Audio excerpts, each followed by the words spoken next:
Hello! Today we're going to talk about news networks, just not the kind you're used to. We're going to hear about my team's analysis about the very real networks behind very fake news. Today I'll be covering the network dynamics of fake news. First, we'll tell you about why it's a major threat to political institutions globally. Then we'll talk about how it spreads. And I'll discuss our team's analysis that shows fake news networks are less connected than traditional outlets. A consequence of these less connected networks is that they must rely on bots in order to spread the word. We think that network owners can put a stop to fake news. But first, let's hear more about why this is a problem. More and more false articles, formatted to look and sound like legitimate news, have made the jump from fringe conspiracy groups into mainstream news. This trend, along with deepening partisanship, has made it more difficult for citizens globally to distinguish the real from the fake. For example, in the United States, there was Pizzagate. After a Clinton staffer's emails were leaked, fake news spread a story that pizza references within those emails were actually code for pedophilia and human trafficking. This mostly stayed within the conspiracy theory realm until a man who had read the theories online fired a gun in the pizza restaurant where all this allegedly happened. Afterwards, conspiracy theorists maintained that he was planted by the government as a false flag actor. In Germany, the news spread that Angela Merkel was in the East German secret police, the Stasi. Other widely circulated news articles suggested that she is Adolf Hitler's daughter. During the 2017 French presidential election, there was a campaign in the fascist sphere to claim that center-right candidate Alain Juppé was linked to the Muslim Brotherhood. Polls even now show that a significant proportion of citizens in each country continue to believe these stories even when presented proof that these stories are false. To understand this trend of fake news going mainstream, we need to know why some ideas spread more quickly than others in social media. A recent study at Cornell and Carnegie Mellon has identified that viral tweets are both sticky and persistent. A tweet's stickiness refers to how likely it will be retweeted or a hashtag will be adopted by a user. Put simply, how fast a tweet will spread.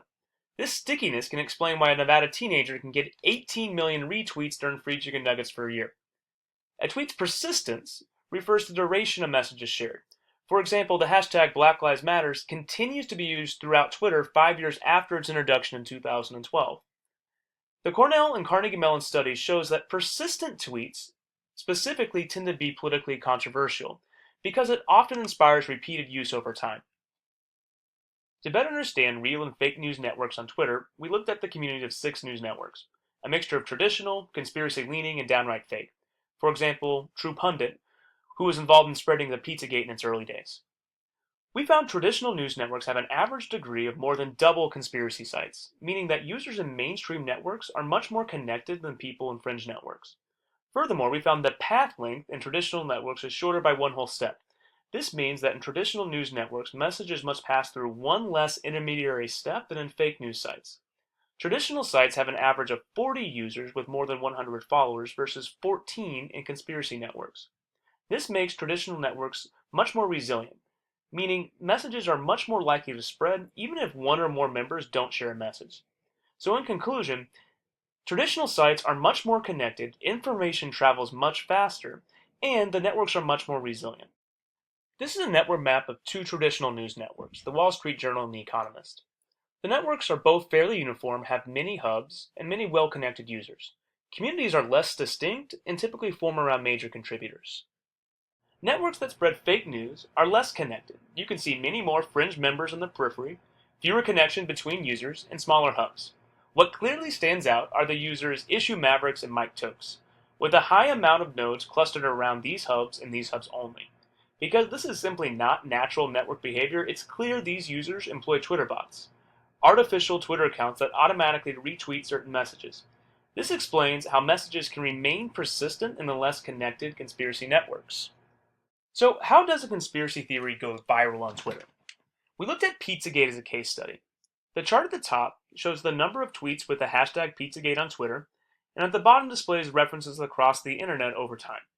From its first use at the end of October 2016, there was little reference to Pizzagate outside the fringe networks we talked about earlier. But because of the politically charged nature of the allegation and the presence of bot networks, the message remained remarkably persistent for some time. When a conspiracy theorist investigated Comet Pizza and broadcasted his work on Periscope in the middle of November 2016, there was a large increase in the usage on Twitter, but didn't quite break into the mainstream. However, Twitter usage remained high over time until another conspiracy theorist brought a gun and shot up Comet Pizza at the start of December.